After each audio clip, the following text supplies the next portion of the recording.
This is Donna Paris from In the Black Canada, and you're logged on to Black Nova Scotian News, because there's always more to the story.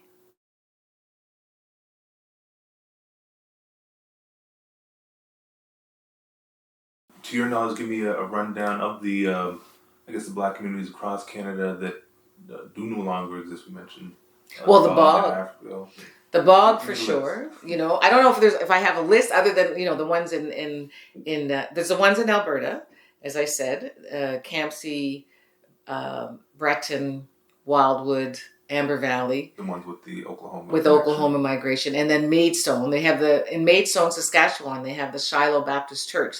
They have the original church. Julius Caesar Lane was one of the people who brought people here.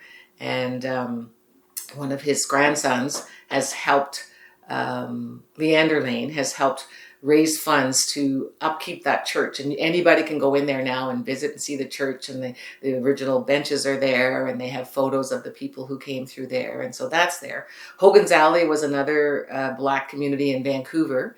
They were building a viaduct, so they decimated that community. They just kind of got rid of everybody and said, we want to build this viaduct.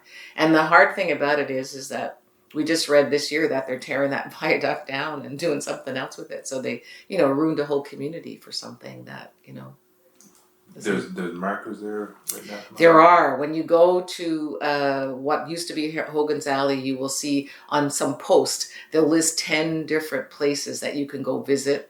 I mean, some of them are people's homes, but they'll just say, on this corner, on this street, this is where... whatever was there. And they would talk about the different organizations and businesses and stuff are there. The bog in Prince Edward Island, where the bog was, is now where the... this is in Charlottetown, and this is where the, what do you call them? The legislative buildings and things like that, that's there now, where the bog was. There are no people there who were, there no longer is a bog, that area. People have figured out the streets that border it. And I think, was it 2 years ago or 3? I can't remember. COVID's made my mind foggy here about the dates of things, but they held Emancipation Day for the first time down there in the area around where the bog was.